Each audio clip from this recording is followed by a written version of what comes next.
आई बनणं बंद करा. कुणाची?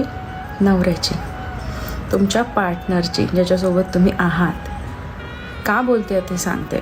हळूहळू काय होऊन जातं ना, आपण खूप कंट्रोलिंग बनतो आणि हळूहळू आपण आपल्या नवऱ्याची जी आहे ती आई बनायला लागतो. मध्ये मध्ये मी बघितलं, कधी मैत्रिणींसोबत डिनरला गेलेले, त्यावेळेस तिचा नवरा काय खाईल याची ऑर्डरसुद्धा तिनेच प्लेस केली. तो खात असताना तो किती क्वांटिटीमध्ये खाईल हे सुद्धा तिनेच ठरवलं.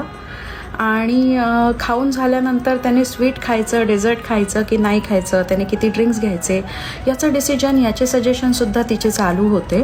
आणि त्यानंतर घरी जातानासुद्धा तिने पटकन सांगितलं की उद्या याला ऑफिस आहे ना, मग जास्त झोपलं की त्याला अजीर्ण होतं आणि मग सकाळी त्याला उठून जायला पण खूप त्रास होतो.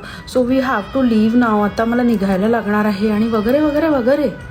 आणि ही एकच गोष्ट नाही, अशा कित्येक गोष्टी असं झालेलं आहे की आपण खूप जास्त कंट्रोल घ्यायला लागलो आहोत त्यांच्या गोष्टींच्या. अरे प्रेम प्रेम प्रेम, पण प्रेमासोबत कंट्रोल कुठून आला आहे? तुम्ही त्याची आई का बनताय? खाऊ द्या ना त्याला काय खायचं आहे ते, होऊ द्या ना अजीर्ण, झाली त्याची ॲसिडिटी आणि तरी तो समर्थ आहे. तुम्ही नसतानाही आयुष्यात तो कमीत कमी 25 वर्ष एकटा राहिलेला आहे, जेव्हा त्याने स्वतःची काळजी पूर्णपणे घेतलेली आहे खूप चांगल्या प्रकारे. आणि झाला तरी त्रास काय आहे? का आपल्याला आई बनायचं आहे? अगं तू प्रेमिका आहेस, त्याची बायको आहेस, त्याची लव्हर आहे, त्याची लिव्ह इन पार्टनर आहेस. तू ती आहेस जिच्यावर तो प्रेम करतो, आई म्हणून नाही, प्रेमिका म्हणून. सो रिलेशनशिपमध्ये ते करा ज्याने तुमचा कंट्रोल नाही राहणार. Don't be a parent of your partner. विचार करा.